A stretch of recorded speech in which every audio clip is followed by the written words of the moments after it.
Hello everyone, welcome to KV teachers guild. बच्चों, अभी हम डिस्कस करेंगे कक्षा 5 हिंदी का एक क्वेश्चन पेपर।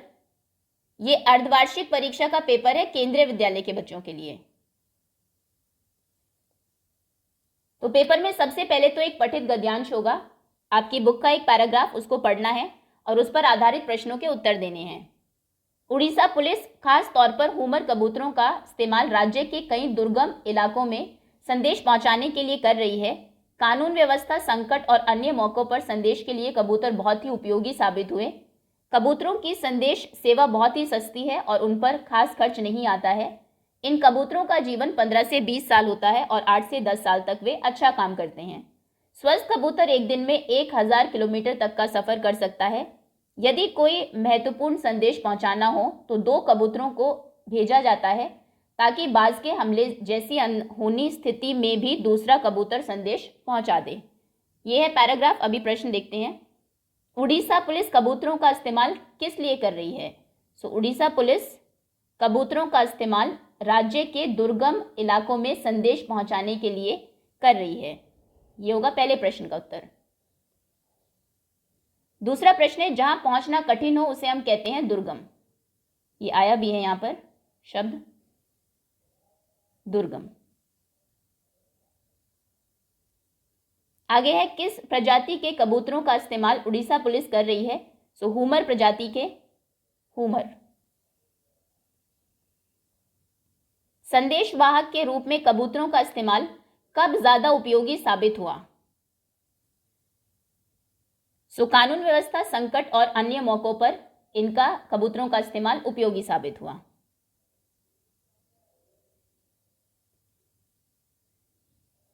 आगे है, कबूतरों की सेवा बहुत ही महंगी है। ठीक है या गलत है? ये बिल्कुल गलत है। ये बहुत ही सस्ती है। कबूतरों का जीवन कितने साल का होता है? कबूतरों का जीवन 15 से 20 साल का होता है। आगे है, स्वस्थ कबूतर एक दिन में कितने किलोमीटर तक का सफर तय कर सकता है?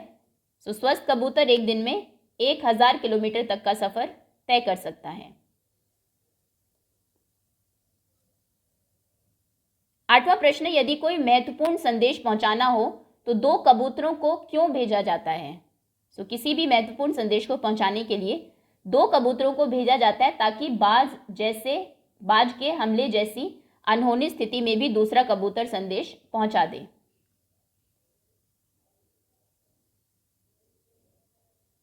आगे है, गद्यांश से समानार्थक शब्द छांटो जिनका अर्थ समान हो। वर्ष और जरूरी। वर्ष के लिए है साल और जरूरी के लिए महत्वपूर्ण। 10वां प्रश्न है, गद्यांश से विलोम शब्द छांटो। महंगी, सस्ती, सुगम, दुर्गम। यह था पठित गद्यांश। एक अपठित गद्यांश होगा उसके बाद, जो आपकी पाठ्य पुस्तक से नहीं होगा, आपने पहले नहीं पढ़ा होगा। गद्यांश को पढ़कर प्रश्नों के उत्तर दो। हमारा देश 15 अगस्त 1947 को स्वतंत्र हो गया था, परंतु हमारा अपना कोई संविधान नहीं था। 26 जनवरी 1950 के शुभ दिन पर हमने देश के लिए नया संविधान बनाया। श्री राजेंद्र प्रसाद भारत के प्रथम राष्ट्रपति बने। इसी दिन भारत संप्रभुता संपन्न लोकतंत्रात्मक गणराज्य बना। 26 जनवरी को मनाया जाने वाला गणतंत्र दिवस हमारा राष्ट्रीय पर्व है। सभी धर्मों के लोग इसे उत्सव के साथ मनाते हैं। आज हम सब एक नए भारत के निर्माण की ओर बढ़ रहे हैं, जिसमें सभी सुखी होंगे, सबको समान न्याय और उन्नति के अवसर मिलेंगे। हमारी आज़ादी विश्व के सभी गुलाम देशों की आज़ादी का प्रतीक बन गई है। प्रश्न है, हमारा देश कब स्वतंत्र हुआ? हमारा देश 15 अगस्त 1947 को स्वतंत्र हुआ। दूसरा प्रश्न है, हमारा संविधान कब बना? हमारा संविधान 26 जनवरी 1950 को बना। आगे है, देश के प्रथम राष्ट्रपति कौन थे? श्री राजेंद्र प्रसाद देश के प्रथम राष्ट्रपति थे। हमारा राष्ट्रीय पर्व कौन सा है? 26 जनवरी को मनाया जाने वाला गणतंत्र दिवस हमारा राष्ट्रीय पर्व है। आज हम किस ओर बढ़ रहे हैं? आज हम नए भारत के निर्माण की ओर बढ़ रहे हैं। हमारी आज़ादी किसकी प्रतीक बन गई है? हमारी आज़ादी विश्व के सभी गुलाम देशों की आज़ादी का प्रतीक बन गई है। सभी धर्मों के लोग गणतंत्र दिवस कैसे मनाते हैं? सभी धर्मों के लोग गणतंत्र दिवस उत्साह के साथ मनाते हैं। नए भारत के निर्माण का क्या फायदा होगा? नए भारत के निर्माण का फायदा होगा, नए भारत के निर्माण में सभी लोग सुखी होंगे, सबको समान न्याय और उन्नति के समान अवसर मिलेंगे। विलोम शब्द ढूंढकर लिखो। परतंत्र, स्वतंत्र, दुखी, सुखी। दिन का पर्यायवाची शब्द लिखो। 2 लिखने हैं, शुद्ध दिवस और वार। तो ये पहली कॉम्पिटेंसी थी, पठन। दूसरा है लिखना, लेखन। इसमें आपकी पाठ्य पुस्तक से प्रश्न होंगे। पहला प्रश्न है, इला कितने साल की थी और कहाँ रहती थी? सो इला 26 साल की थी और वह गुजरात के सूरत जिले में रहती थी।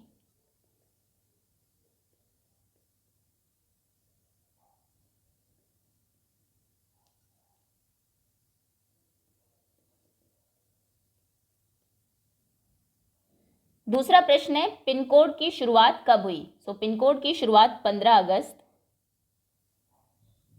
1972 में हुई। एक मां की बेबसी कविता किसने लिखी? इस कविता के कवि है राजेश जोशी। रोहित को पुस्तक कहाँ मिली? रोहित को पुस्तक घर में एक पुराने डिब्बे में मिली, जिसको वो फेंकने जा रहे थे।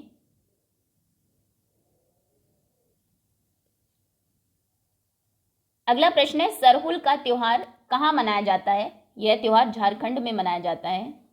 झारखंड के आदिवासी लोग मनाते हैं। नेक्स्ट, खिलौने वाला कौन कौन से खिलौने बेचने के लिए लाया है? खिलौने वाला तोता, गेंद, मोटर गाड़ी, सीटी, रेल, गुड़िया, टी सेट, धनुष बाण और तलवार बेचने के लिए लाया है।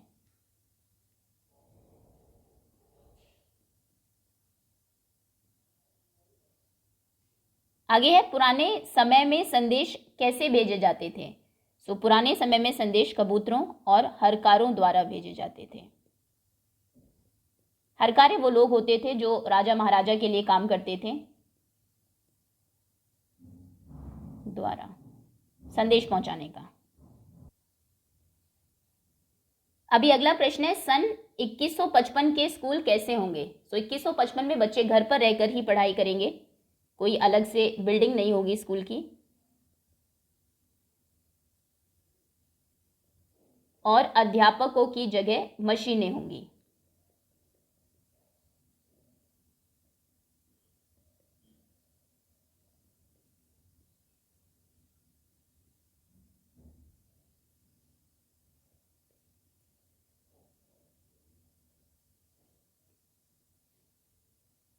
अगला प्रश्न है, पत्थर पर नक्काशी कर रहे लड़के का क्या नाम था?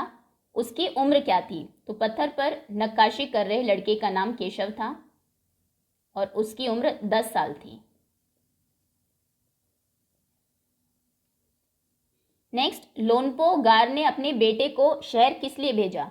लोनपो गार ने अपने बेटे को शहर पैसे कमाने के लिए भेजा।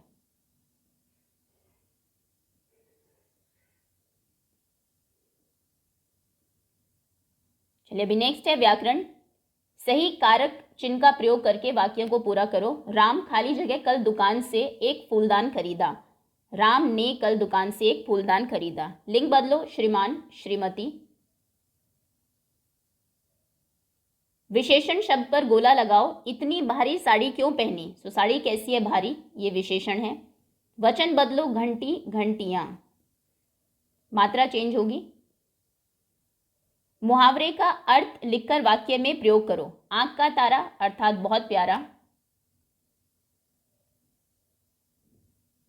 सोहन, अपनी माँ की आंखों का तारा है।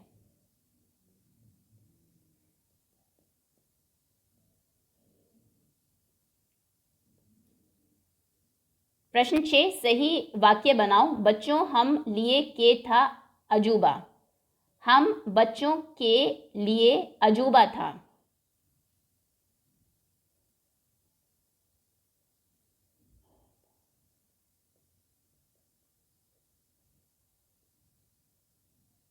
आगे है, अनेक शब्दों के लिए एक शब्द लिखो। जल में रहने वाला, जल में रहने वाले को कहते हैं जलीय। पर्यायवाची शब्द लिखो, मित्र, दोस्त, सखा।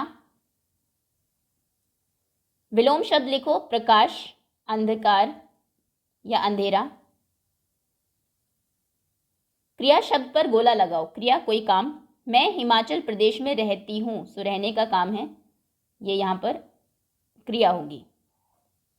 नीचे लिखी जातिवाचक संज्ञा के लिए व्यक्तिवाचक संज्ञा सोचकर लिखो। शहर, शहर जातिवाचक संज्ञा। अगर आप किसी भी एक शहर का नाम लिखेंगे वो व्यक्तिवाचक संज्ञा होगी, तो कोई भी शहर आप लिख सकते हैं, मान लीजिए दिल्ली।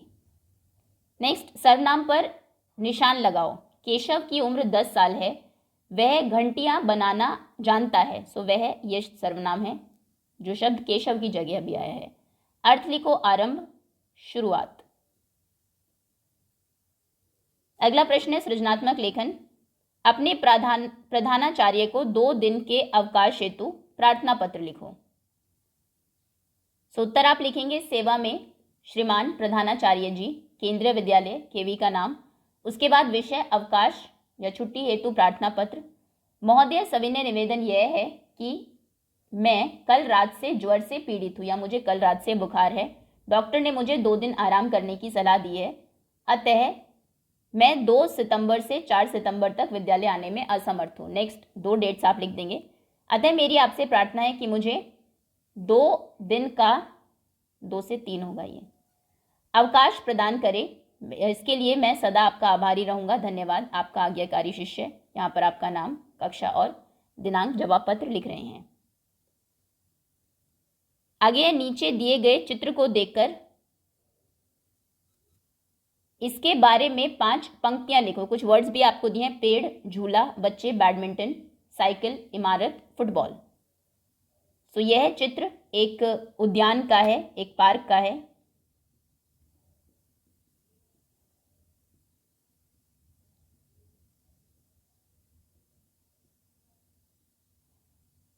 यहां पर हमें अनेक पेड़ दिखाई दे रहे हैं, बच्चे झूला झूल रहे हैं। ऐसे बहुत सारे वाक्य आप लिख देंगे। कुछ बच्चे बैडमिंटन खेल रहे हैं, कुछ बच्चे साइकिल चला रहे हैं। पीछे हमें कुछ इमारतें भी, बहुमंजिला इमारतें दिखाई दे रही है। बच्चे फुटबॉल खेल रहे हैं। सभी बच्चे बहुत खुश दिखाई दे रहे हैं। कोई भी 5 वाक्य आप लिख देंगे। चलिए आगे आते हैं। नेक्स्ट है वर्तनी। सही शब्द पर गोला लगाओ। भयभीत, भयभीत की सही स्पेलिंग है ये। चिल्लाकर, स्वस्थ, मशीन, पुस्तक। कविता। वर्तनी को पूरा करो। गर्मा गर्म, खुशबूदार, अध्यापक, महत्वपूर्ण। और लास्ट में है सुलेख। नीचे लिखे गद्यांश को सुंदर लिखावट में लिखो। जो यहाँ पर लिखा है वही आपको एज इट इज नीचे लिखना है, साफ साफ। बालक का स्वभाव ही ऐसा होता है कि वह संवेदनाओं को शीघ्र ग्रहण करता है, वह बहुत भावुक प्रवृत्ति का होता है, इस तरीके से। Okay, so that's all students. ये था कक्षा 5 हिंदी का एक प्रश्न पत्र। Thank you so much for watching.